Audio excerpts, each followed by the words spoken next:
ওজন 400 কেজি, খুলবে 30 কেজির চাবিতে।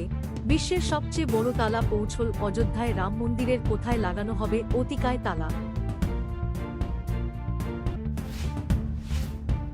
বিশ্বের সবচেয়ে বড় তালা পৌঁছে গেল অযোধ্যার রাম মন্দিরে। আগামীতে এই তালায় কি হবে রামলালার সুরক্ষা কবচ? রাম মন্দির ট্রাস্ট সূত্রে খবর, ওই তালা তৈরি হয়েছে যোগীরাজ্যের আলীগড়ে। তালার ওজন শুনলে চোখ কপালে উঠবে, এমনকি চাবিটিও ঘাড়ে পড়লে বিপদ আছে। কত কেজির তালা চাবি? আলীগড়ের বাসিন্দা দম্পতি সত্যপ্রকাশ শর্মা ও তাঁর স্ত্রীর তৈরি তালাটির ওজন 400 কেজি। চাবির ওজন বেশি না, 30 কেজি মতো। সূত্রের দাবি, রাম মন্দিরের এই অতিকায় লক অ্যান্ড কির জন্য খরচ পড়েছে 2 লক্ষ টাকা। তালাটি চওড়ায় 10 ফুট। তৈরি করতে সময় লেগেছে 6 মাস।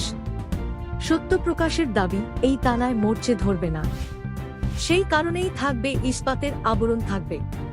তালার বাক্স, লিভার, ঢাকনা সবই হবে পিতলের। তালার বরাত পেলেন কিভাবে সত্যপ্রকাশ? শ্রীরাম জন্মভূমি তীর্থক্ষেত্র ট্রাস্ট বরাত দেয়নি আদৌ। নিজের থেকে ভালোবাসেই রামলালার মন্দিরের জন্য তালাচাবি বানিয়েছেন সত্যপ্রকাশ এবং তাঁর স্ত্রী। এমনকি সুদে টাকা ধার করেছেন। এর জন্য আমজনতার কাছে সাহায্যও চেয়েছিলেন। শেষ পর্যন্ত শনিবার সেই তালা যাত্রা করে অযোধ্যার উদ্দেশ্যে। প্রশ্ন হল, কোথায় লাগানো হবে এত বড় তালা? অনেকে মনে করছেন মন্দিরের গর্ভগৃহে সুরক্ষা কবচ হিসেবে লাগানো হতে পারে অতিকায় তালা, যদিও মন্দির সূত্রে তেমন কিছু জানা যায়নি।